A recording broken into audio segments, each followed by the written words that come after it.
Hey, I'm Kenneth Wajda. I'm a professional photographer here in Colorado. Welcome to another one of my photo chats. So today I'm going to talk about photographing vets. It was Veterans Day a few weeks ago, and I went out and I photographed vets. There was a local Veterans Day parade, and I thought, you know what's going to make for good photos? I'm going to go and make street portraits of the veterans an hour or an hour and a half before the parade starts. It started at 11, so I got there at 9:30, I think. And as I went down, there were all these vets commiserating, and I thought that would be a good place for me to go. And so I went up to each of them one by one and said, hi, had the Rolleiflex, may I make your portrait? They all said yes. And I created a gallery of veterans' portraits. I'll put a link to it down below. You can see it. But the point was, it was a perfect opportunity to make strong portraits that are different than regular street portraits and to do something a little bit different than what I had been doing, which was inspiring and creative for me. And about a mile from my house and easily accessible and a real simple win. But while I was there, I thought, I'm also going to take a Leica and I'm going to shoot some candid stuff, maybe a little bit of the parade. But every photojournalist knows you have to shoot the parade the regular way. We want to shoot it the not regular way, but you end up having to shoot it the regular way. The editors want the picture of the float going down the main street. But I didn't want that because I wasn't working for the press that day.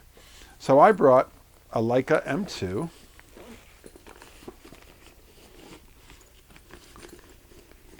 I brought a Leica M2 with a 35 f2 Summicron, and I said I'm just going to finish out a roll of film. I was on number 20, so I thought I'll shoot another 15 shots, 16 shots, and I'll make some photographs of this parade, the parade going on.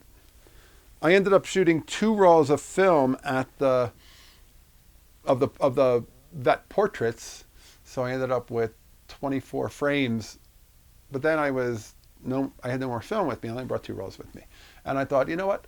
I'm going to shoot that 35 millimeter. Maybe I'll do a few portraits. Maybe I'll do some candid stuff, but I'm not going to shoot the parade the regular way. I'm going to shoot it a different way, because there's a lot more interesting things going on before it happens than the actual thing happening. And to make a good visual example of that, I'll put in the link the example of what this local newspaper used for photographs. Their photographs are the regular kind. And the photos that I made using black and white film and a Leica that are not the regular kind, what they look like. And to me, how they have much more presence and energy and a little bit of a feeling of something unique to that moment, not just here's the typical shot of the float, here's a shot from below, here's the typical shot of the honor guard. We expect those. But those photos could have been made any year. You can interchange those photos for next year and no one would even know. They all look alike.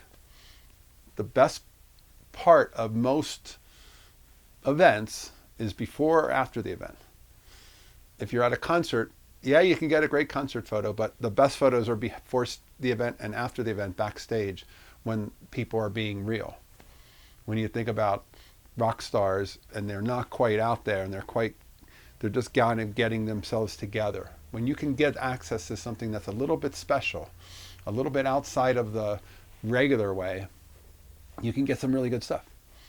And you have to be ready to go. I need to go early, I need to go late. That's when some of the magic happens. It was really fun for me to shoot some 35. I hadn't shot 35 in a while. I've been just doing the street portraits.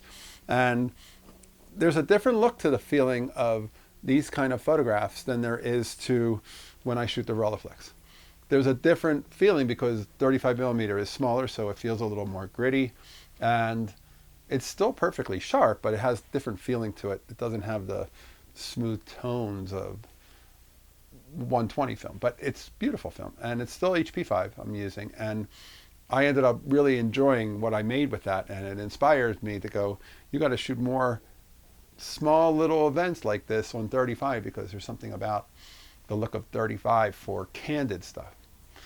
My portraits I still want to make on a Rolleiflex with a 120 camera, but the 35 is great for that kind of documentary feel, and I really like what it created. So I'll put a link down below. Take a look. Hey, and that's today's photography talk. Hey, if you're enjoying these, hit the subscribe button. If you can support, hit the Patreon. Thanks to all my supporters. I appreciate you. I'll be back next week. We'll talk more photography. As always, here's the good light.